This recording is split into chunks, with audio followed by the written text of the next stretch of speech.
for those of you who haven't been here before, so Coding with Codex, we are a social enterprise at heart. We were founded at the University of Nottingham, and we like to say we mirror Robin Hood, where in which through these enterprise learning and development sessions, where we go into companies, we work with people who are professionals or adults in the working world, or as we call it, our Tech for Teams programs.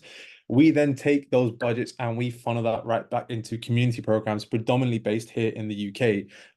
I'm not sure, I do believe that the makeup of our cohort is still predominantly Americans, but in essence, in the UK, a lot of access to high quality education due to sort of political situations over the past decade has definitely meant that access to high quality tech education has been very difficult. So these sessions and this sort of work is very, very important for us to continue our social mission of empowering as many people as possible to be able to code, use generative AI to just have that step up in the world. And so what that means is by you attending either this single session, if you've only attended one, if you've been the very persevering individuals who have put up with my ramblings and many errors over the past 10 weeks. I want to say a big thank you, because without you guys coming to these sessions, we wouldn't be commissioned by Perks at Work or Community Online Academy to be actually running these sessions. A little birdie told me that this is probably the last time we're going to be doing something like this. So I think we're only going to be, you guys are going to be the last cohort. I'm not sure where that's going to lead. But because of that, as a result, of you guys turning up week on week, and even if this is your first session, even if you just turn up for once, or even if you are watching the recordings and you haven't, because I do get a couple of emails saying people just catch up via the recordings. By you doing that, you've actually enabled us to set up impactful programs across the UK, predominantly two. The first is something called Live Futures. I won't go on too long about this, but it's provided 50 residents from poor backgrounds here in London. London is a very difficult city to live in, and we've actually been upskilling them completely free of charge to be able to actually enter into the technical field as developers. They are wrapping up next week, so a big, big thank you. And something that's very close to my heart. Americans, put your hand up if you don't know what half term is, because it gets very confusing when I mention this. Okay, cool. Yeah, figured it. Okay, okay. A half term is essentially our spring break. So every spring break, or we have it in between the semesters at school, we run a free half term code camp. That was last week, and we had around 86 kids turn up.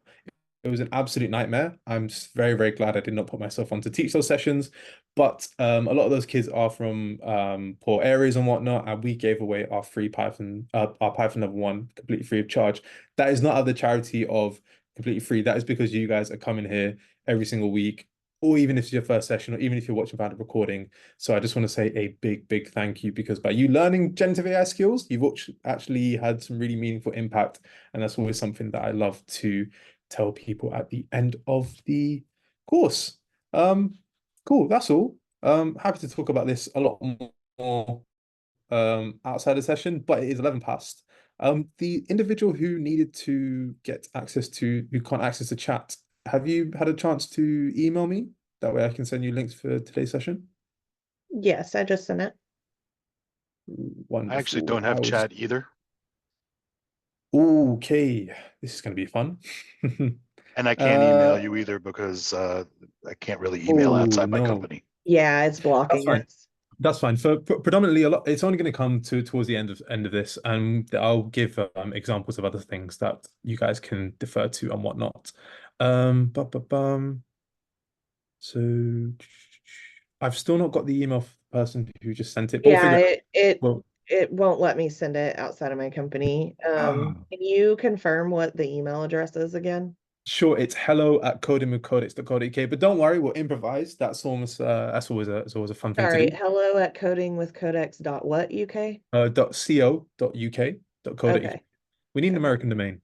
It's very crucial for this, but we'll figure this out. Let's not keep the session going and whatnot. They probably don't have it. Kamisha is actually giving some.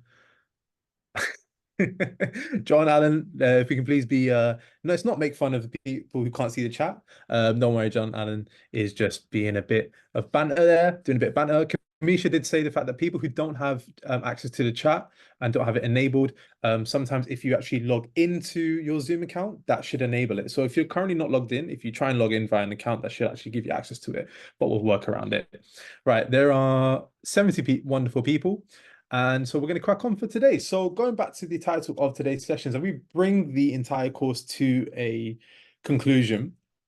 A skill that we really want to try and ensure that everyone is equipped with is how can you go about acquiring new skills and using large language models or LLMs to boost your knowledge. As many of you will know, and for those of you who don't know, large language models are the terms and essentially the brains behind tools such as ChatGPT, Gemini, Claude, Pi, which I believe was covered in last week's session. And I know Instructor Midhat was here. And essentially, it's a really, really cool skill to be able to have as it's unsustainable for you guys to keep coming every week. I know you'll get bored of me. I know I'll get bored of going over the similar stuff again and again. So the biggest thing for us to actually figure out is, well, how can we all be in a position such that after these sessions have ended, everyone's in a position where they can continue to learn and explore and continue to improve their skills without necessarily having to rely on, these sort of instructor-led sessions. Of course, we have a community group. You're always welcome to post questions there. I do encourage it. But at the same time, we want to actually look at, well, what happens if you want to learn using LLMs, and how can we set up a system around that and sort of get familiar with what it's capable of and what sort of the drawbacks are? So learning with LLMs has been something that's been hailed as, the generational leap in education. And I'm a bit of a stickler here. I'm a bit of a Scrooge, you may call it, because though there's a lot of power that can be done here, don't forget the importance of, learning in a community and also learning with each other. They provide, even though LLMs provide us a way to supercharge our educational journeys and acquire new skills that manner, you know, essentially a personal tutor. We do sometimes have to be tentative, because many of you be aware, over the past 9 weeks, 10 weeks, we've seen how AI can hallucinate. We see how sometimes the information isn't always 100%, and it does require some tailoring. So just as a word of warning, as we start here, I can see Mike laughing there, probably from the previous weeks and the things we've seen before in previous sessions. Something that I do want to make quite clear is it's not a utopian solution. It's not that perfect solution in total. We're going to see how we can push this to improve our particular skill set. But I just want to give a word of warning that it doesn't actually replace finding that person who's 3 steps ahead of you. And coupled together, though, you'll be unstoppable. Thumbs up if that made sense. Thumbs down if it didn't.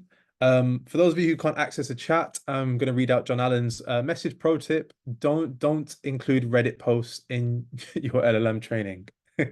I'll explain more about that in a bit, probably at the end, to give some context of what that means. I believe Google's AI search engine has been taking some hits this week, and it's not been pretty. So a really common thing which a lot of people tend to say when you ask them, outside of your professional career, what's one thing that you'd love to learn? And that tends to be learning a new language. We're going to be focusing on ChatGPT right now. I'll go through sort of off the cuff certain tools and whatnot that I use that are AI powered for translation and whatnot. But for right now, what I'd recommend, if everyone can actually enter, and I'll type it out so that people can what's it called, access it. So it has moved to, let me close this side. So if everyone can head to, and I'll zoom in here. Oh, you can't see that. So chatgpt.com, and I will share that in the chat for people who are not able to access chat. Should be quite legible. I'll type it here as well. ChatGPT.com. And so if everyone can pull that up, and once you have done, you may need to sign in quickly. Please don't purchase the premium version. We can completely get by on the free version. You shouldn't need to pay anything. We should be able to crack on. So if you guys put a thumbs up once you're ready.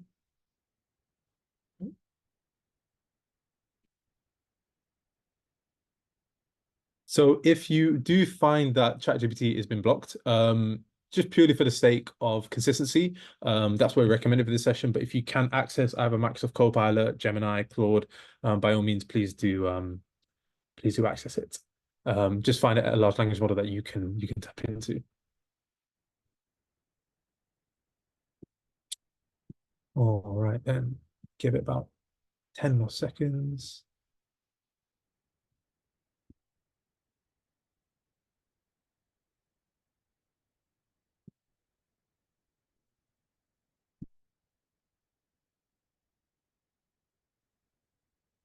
All right, then. So let's head back to the session. Cool. So we're going to go through the premise of learning Spanish in this session. And I want you to try as much as possible keep an open mind around what are the capabilities and what are the possibilities in which where you could also apply this in your own personal life or professional life, wherever that may be. Spanish is a great one. Again, we have mostly Americans here. I know Spanish is the second language of America, or some parts it's the primary language of America, depending on who you speak to. And so it's a great way actually to understand, well, okay, well, how can we use tools such as LLMs, accumulating and sort of compiling all the skills. And if this is your first session, don't worry. I'll be sending links out to all of our previous recordings so you'll understand what this means, hopefully by the end of the weekend, if you've caught up by them.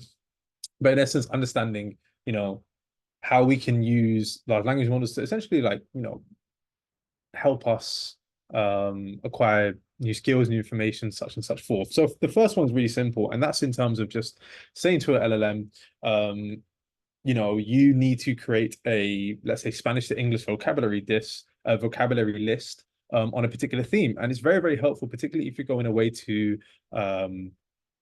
if you're going away on holiday somewhere and you want to say, okay, well, ¿dónde es la biblioteca? That's the only bit of Spanish I know. Where is a library? That's not very helpful if I get dropped in the middle of Barcelona and I need to find the airport.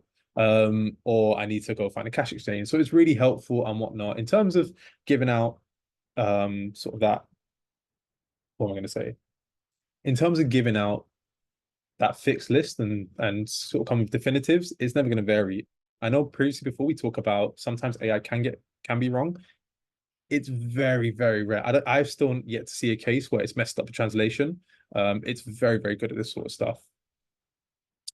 And so a real cool thing about this is not only can you then ask it to create you that English to or Spanish to English vocabulary list, but you can then afterwards practice that vocabulary directly with a large language model. And we can almost go through it here. So if I was to pull up ChatGPT and say, please give me a vocab list of words relating to, I'm not sure, sports for Spanish to English. Spelled Spanish wrong, but no. But as you can see here, we've got all that there. But then it won't take a step further because then remote rote learning this can be quite difficult because I have to sit there, cover it, memorize it, write it down. And it's not very interactive, right? But damn, it's going to be quite a few.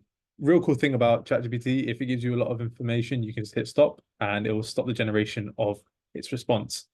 Then from there, we can then say, okay, well, going back to the example, we can then say, give it parameters to then practice said vocabulary list in terms of saying, you set the parameters of asking it for the English translation, English word, and then you provide the Spanish translation. And as you can see here, it's a really cool way to just almost practice that repetition. And yes, you have Duolingo, but sometimes Duolingo's lessons don't really make sense when you're trying to use the app and you're wondering, why is it telling me about this obscure topic? And you can use this for quite quick skill acquisition. And how this applies in the offset in terms of if you're learning a new skill in regards to, I don't know, programming, for example, you're going to be testing on certain concepts. It's a great way to actually, you set this once. So as we've previously spoken about, you can set the parameters of a chat. You can always come back to it and it will pull on the context of previously fed instructions. Thumbs up if that made sense. Thumbs down if you're like, yeah, a bit rambly, but kind of ish.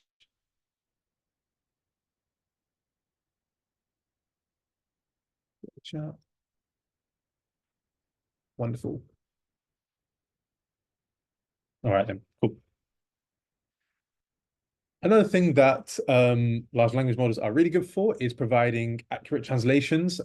They're way better than Google Translate. There's actually a tool which we haven't explicitly spoken about in this session because we're looking at more large language models, but just on the off the cuff, please, if you can, I highly, highly recommend DeepL. That's deepl.com. I'll put the link in the chat. It uses artificial intelligence, generative AI, to actually provide you translations that are way, way better than anything you get on Google Translate.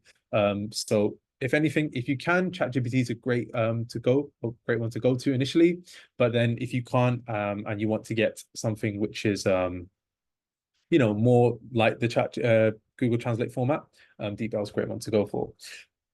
But another thing that's really great about when it comes to using large language models is that it allows us to not only get the literal translations, but also to get a context understanding of what we may provide. As we know, languages are a very complicated thing. When you're learning new skills and whatnot, if you're learning a new concept, you may not understand the particular nuances, but that's where large language models really do shine through, because you can ask to, for the large language model to highlight any particular contextual things or anything that's particularly nuanced. And that really does help you, build that almost habitual knowledge, so to speak, and things that you would have previously had to learn from a direct like tutor or instructor or something like that. Moving on. For learning a new language, this does come in handy, as you can ask a large language model to provide you a selection of alternative translations, and particularly in the scope of learning new languages, this does help you to recognize patterns and thus improve your understanding of the language.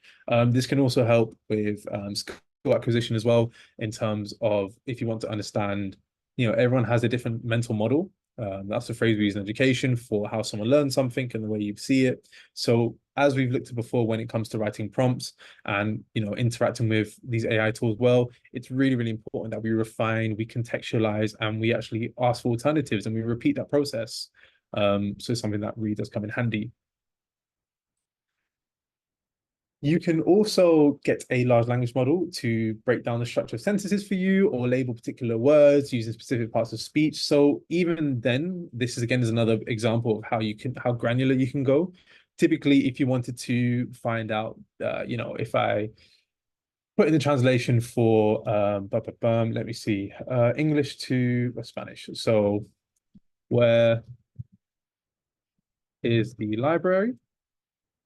Donde es la biblioteca? But if I didn't know how to pronounce those words, for example, you've got the accent on the O, accent on the A and whatnot, it can actually be quite difficult to then actually read that off and then pronounce it. This is where having LLMs can be a fantastic tool for us to actually provide, okay, well, we want a breakdown of the sentence structure of pronunciations. Could you actually specify when we see, in this case, we see the accent on the O, how would one pronounce it and whatnot? I see a question in the chat. We've got one more slide, then I'll come to any questions. And then we get into the task. So getting through the last one. And finally, you can also provide more detail about individual words and sentences. So certain words can mean different meanings in different contexts and whatnot. So it's a really helpful thing to do. Ramadan for quite a bit. I'm going to go to any questions. Thumbs up if that makes sense. Thumbs down if it didn't. Wonderful.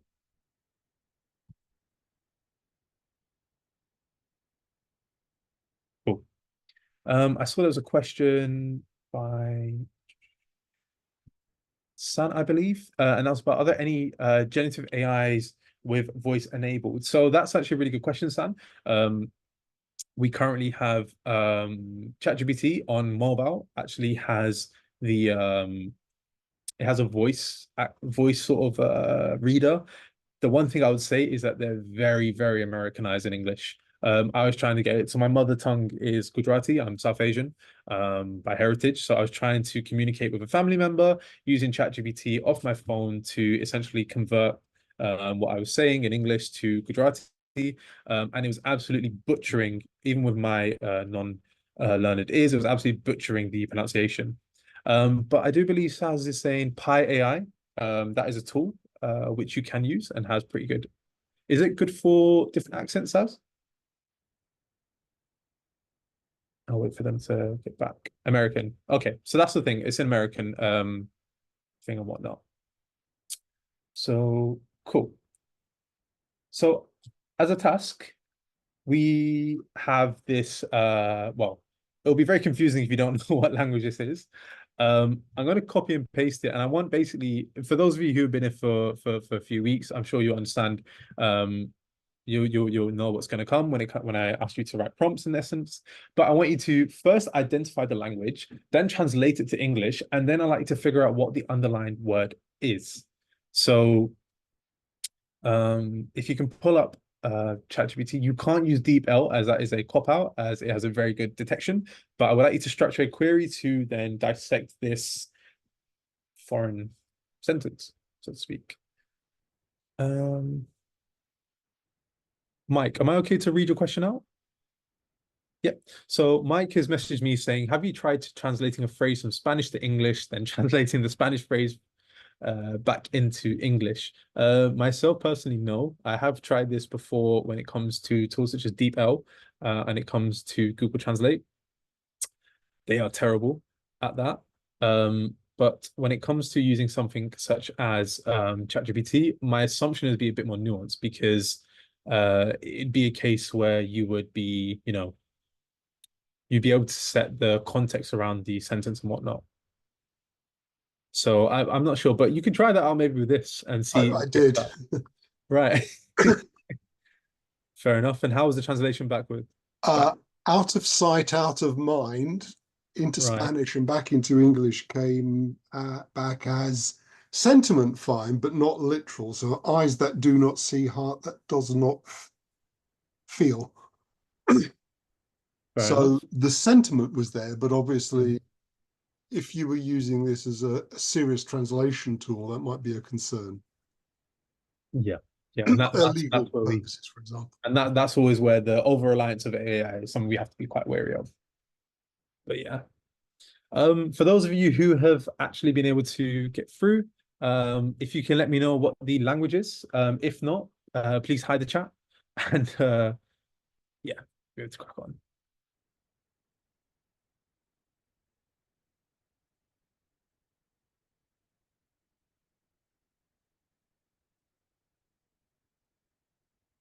So we're getting people coming back saying Indonesian. That is right. This is Bahasa Indonesia, which literally translates to the language of Indonesian.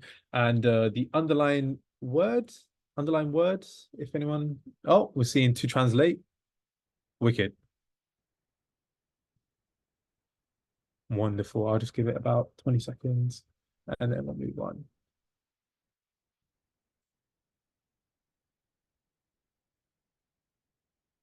Cool. If anyone still waiting to finish, conscious of the fact that it's a mixed group today, I'll take no news is good news. All right, then we'll move on.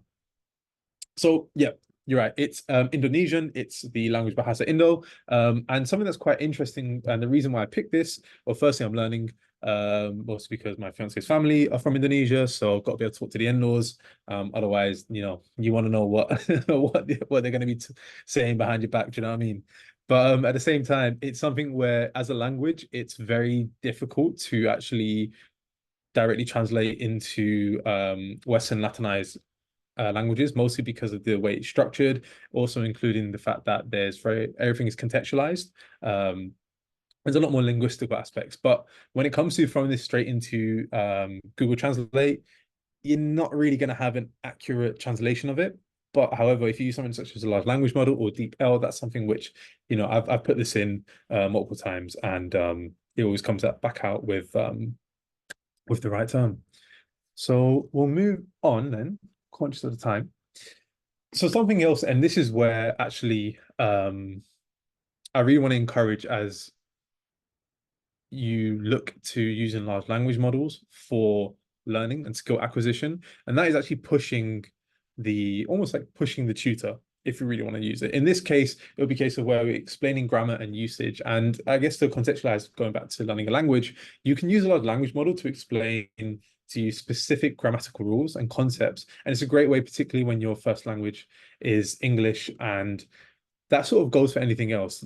Pushing and being specific when it comes to, you don't understand a particular term, you don't understand, as we saw in the task before, you didn't understand what I asked to outline. What was, I'm not going to pronounce it because my pronunciation is absolutely horrible. What is the underlying word here?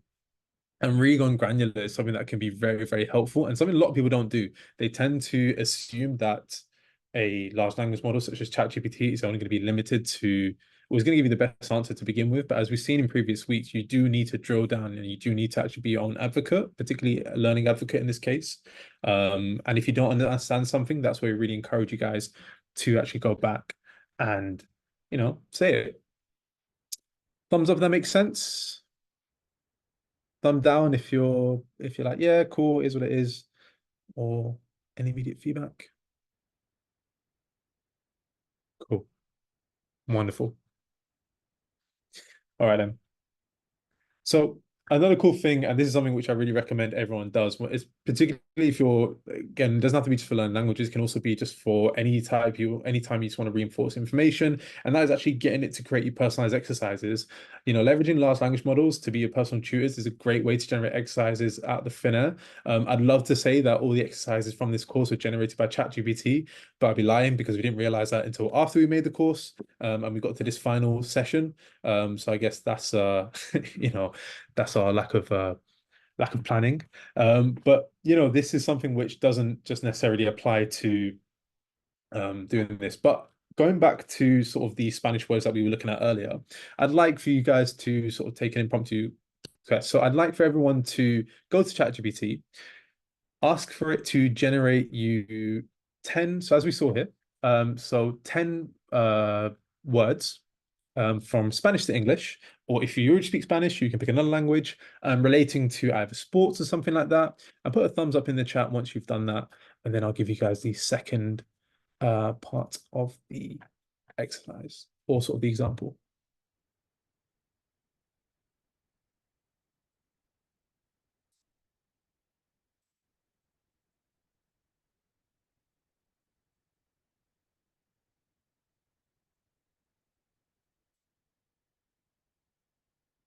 Cool, nice. And so from there, it's quite easy then to actually say, well, okay, we can actually go back to keeping in the same chat and whatnot. We can say now create me. If we want to use a frame of reference, we can have a look here. We can say create a Spanish exercise to incorporate the words that you provided, so words in a vocab list, excuse me. So create an exercise to provide to test me on the words in the vocab list. Now, if I hit enter, do you guys think that would actually generate what we're looking for, or is there anything I'm missing from this? I've set the task, but is there anything I'm missing?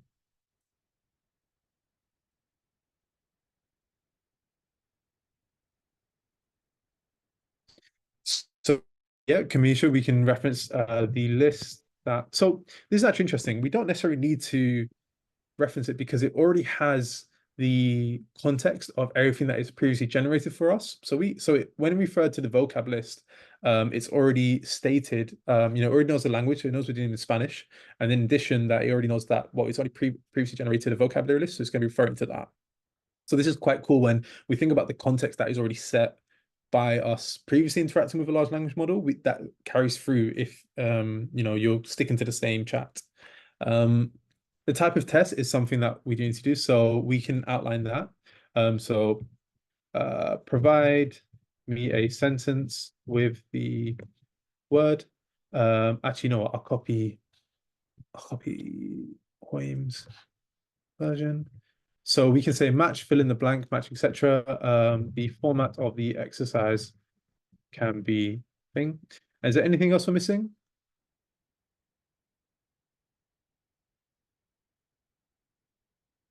So one thing that we could say is repeating. So we can get it to automatically repeat. So keep going until I say stop. So essentially that way we don't have to keep going back and forward, back and forward, back and forward and whatnot. And already here we have an exercise right for us straight there. So this again applies to any sort of concept that we're looking at. It doesn't have to just be language learning, but it's a really, really helpful skill and really helpful thing to do whenever we are going to be learning something new in our professional or personal lives. So if you guys want to try that and let me know how you guys crack on. And then if you want to have a go at the actual quiz, be my guest. But we'll give about 1 or 2 minutes and then we'll move on as we're almost done. Can you ask it to score your attempt? You can. So we can actually do match the thingy words. You know what? I'm just gonna do this. I'll just do 1A, 2B.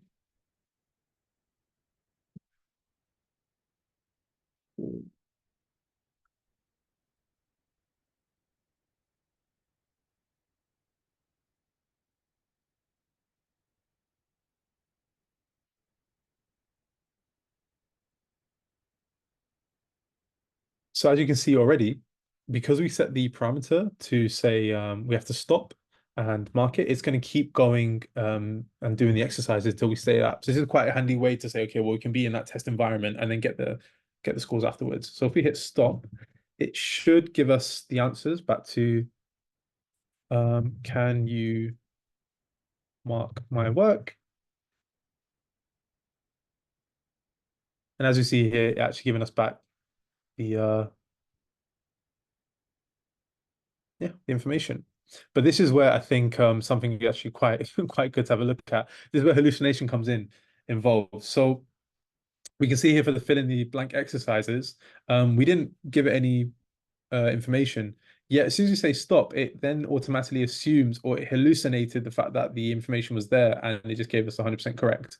So this is where you have to use your own judgment and just be wary of the fact that like, yeah, it's not going to get accurate and whatnot.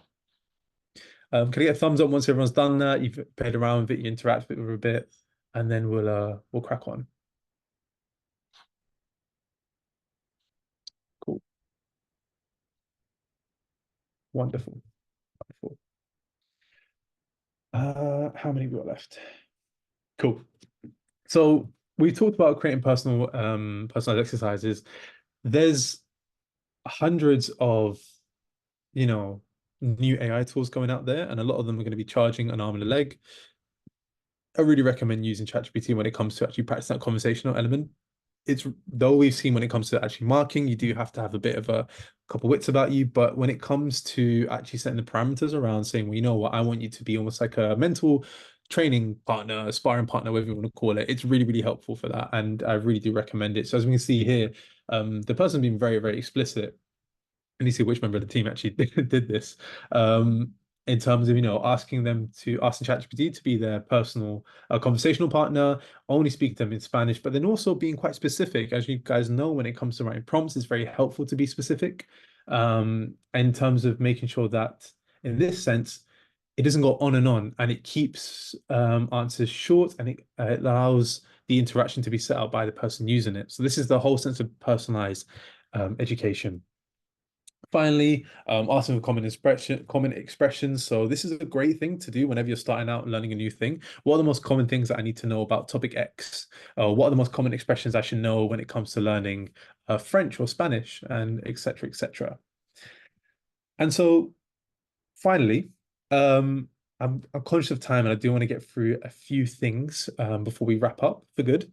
In any language that you do not currently speak, could you please generate me 5 phrases with the English translation that are most commonly used in said language? Now, to give examples, we've had French, we've had Klingon. Someone was very adamant about learning Klingon. We've had something from Game of Thrones before. So you can really go out and pick whatever language you'd like. And please do feel free to share it in the chat. We've also had like a small Finnish dialect. Can't remember what it was called, but it's definitely something to remember.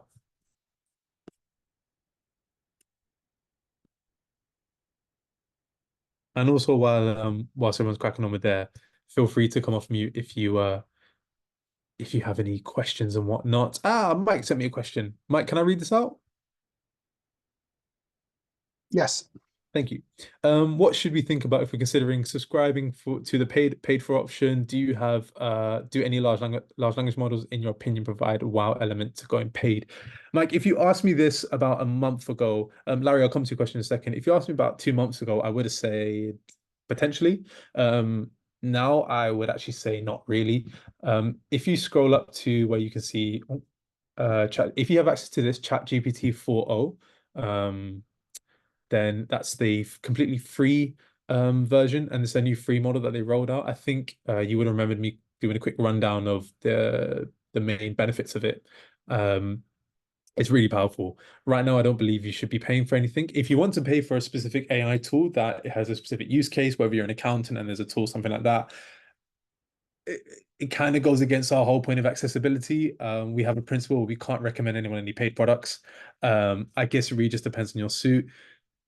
Like I said before, ChatGPT 4, which was held behind a a paywall, that was like sort of the wow factor. Now 4.0 is free and completely free, accessible. There's nothing really out there that I'd recommend going out and paying for.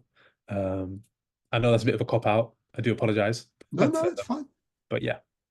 Yeah. Any more for any more? And I want to have a look through some of the oh wow, so we've got Turkish, we've got Swahili, we've got Hungarian, we've got Gaelic. I'll definitely might use that one down later on. Vietnamese, nice. Got Welsh. Oh, fair enough. I may use that on my dad, as he used to play for Wales rugby team, student rugby team, not the adult professional rugby team. But to be honest, he's a East Ender. He doesn't speak a lick of Welsh anymore, so quite interesting. Mike, you got your hand up. You have another question, or? When you've dealt with other people's questions. Oh, yeah, of course.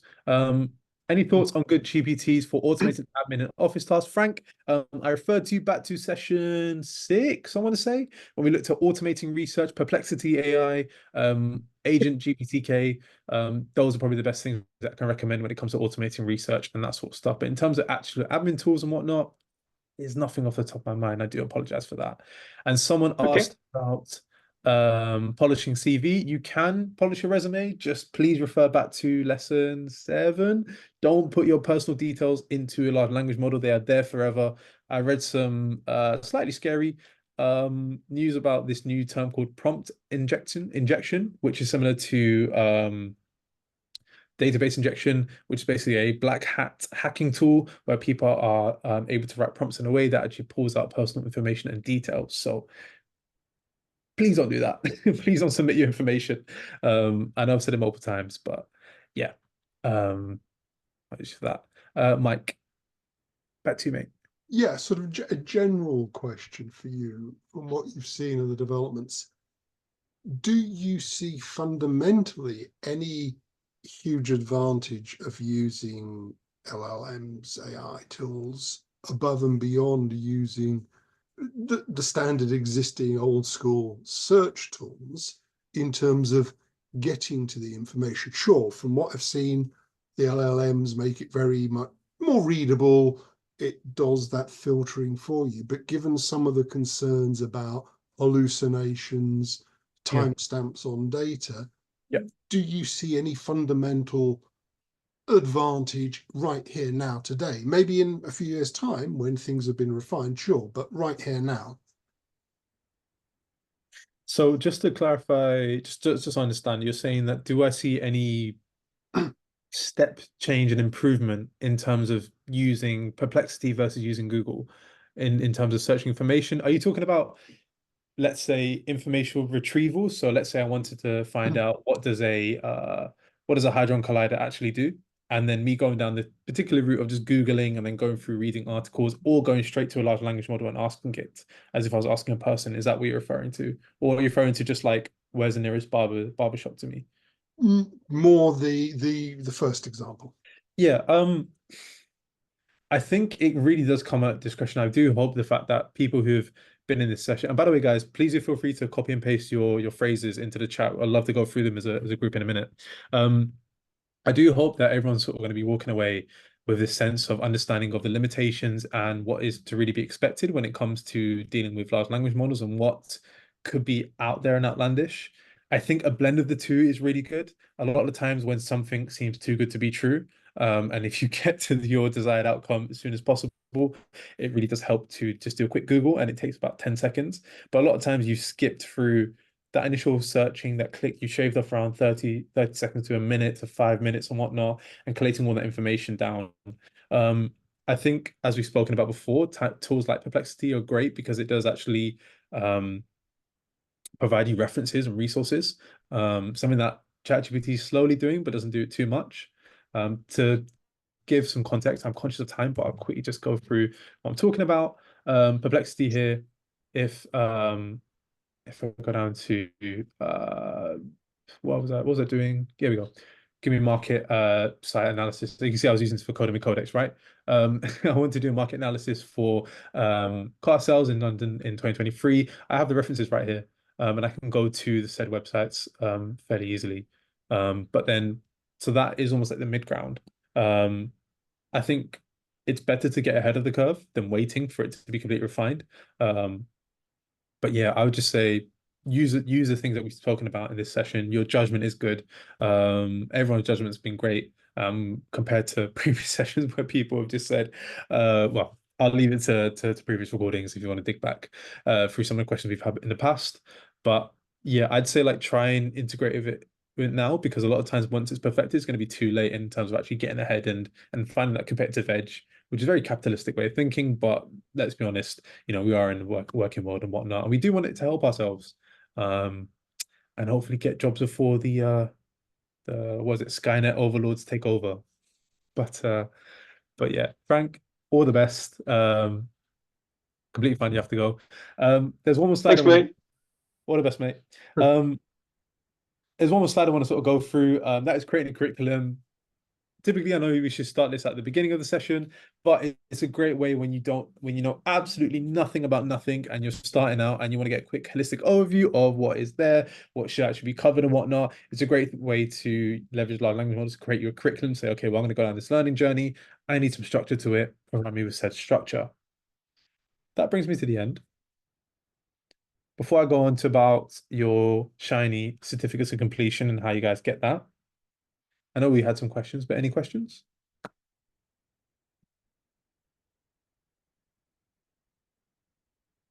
Feel free to leave it in the chat. Feel free to pop it, come off mute. What is a sign-in link again? Fantastic, fantastic question, Carolina.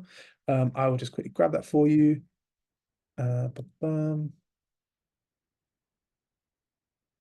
So the sign-in link is just there. Cool. So for those of you who have attended, even if this is your first session, thank you for coming. Charita, recordings and playbacks are all available. They are indeed. They are in our content center, which looks something like, do I have it here? Oh, it is something like this. So this is a content center that I add to every week. Well, I created a couple of weeks back. You'll find all the links that we cover. So as you can see here, we've got all the way up to session 9, session 10, which we're currently in. You can find the check-in link and all the links that we've added in there. And I'll add in a deep L for you guys to have a look. It's all just here. Let me just go back here. So, certificate of completion, why should you have it? Why is it important? I really do recommend you guys getting this down. For example, Lisa Watt, she was here in our previous cohort, so exactly in a similar position where you guys were. She is like something really important at the Bank of NatWest. Did not realize that. Thought she was just Lisa from down the road. Do you know what I mean? It was pretty cool to see. But it's a fantastic way that we really encourage you guys to share, the stuff you're doing, share the things that you're working on, share the new skills you're learning. Everyone is saying that they can use AI as a skill, but no one actually has the stuff to back it up, or you'll have actually the paperwork. Really, really simple. Like, it's dead simple. You need to have come to 8 out of 10 sessions. If you come to 10 out of 10, that's perfect. In the point of accessibility, we tend to look at it, and once you've completed about 8% of the content, you're sweet, you're good to go.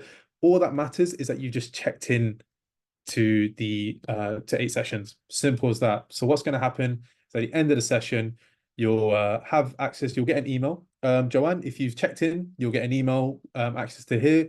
You go through 1 to 10.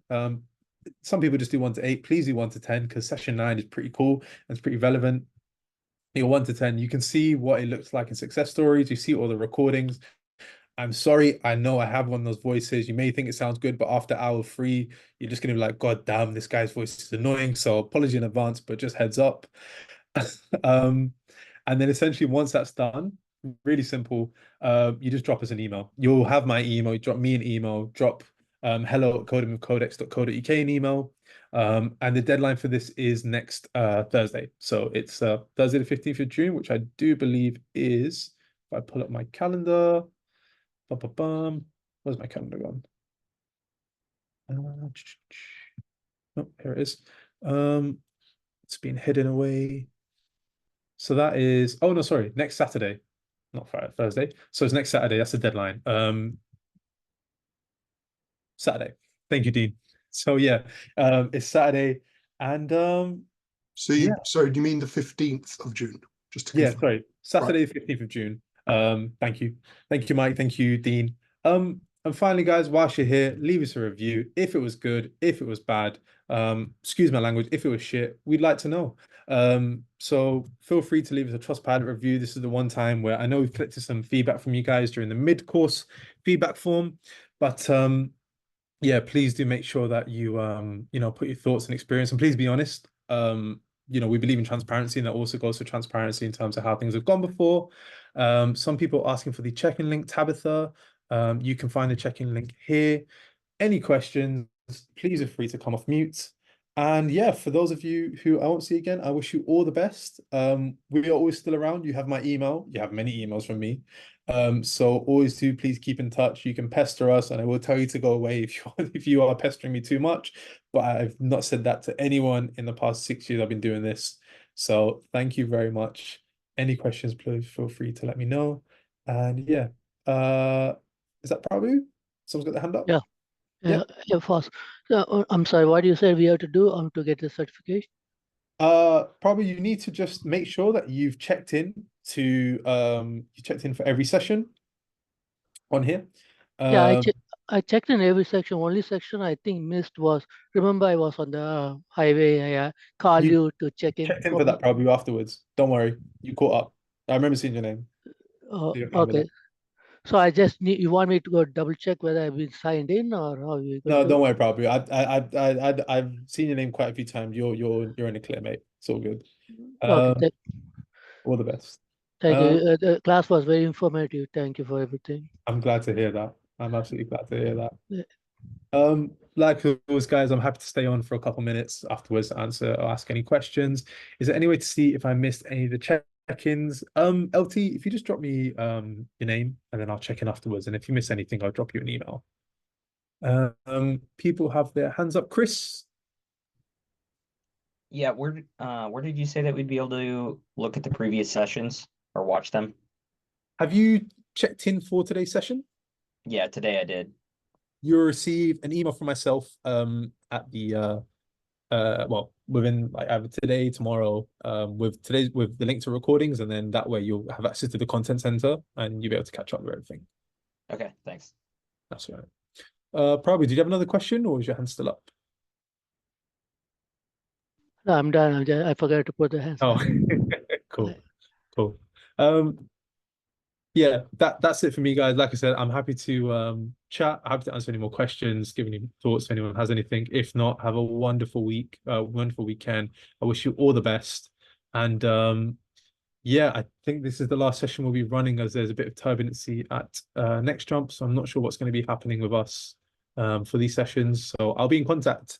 I may need a few favors from you guys just so we can keep our L&D stuff going, so we can keep our social impact work going alongside.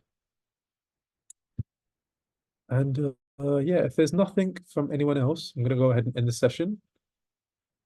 But any more last call? No? All right then. Take care, everyone. And yeah. Oh, the deadline, Moses. Deadline was Saturday, 15th of June. Got to serve right. It'll be in an email, so don't worry about that. Yeah. It's for your accredited certificate of completion once you've caught up. So that can go in your resume, that can go in your LinkedIn, that can go as a certificate on LinkedIn as well. And it's a way to evidence what you've been learning, and also the fact that you actually know how to effectively use large language models. Wonderful. All right, everyone, take care. And yeah, catch you guys in a bit. All right.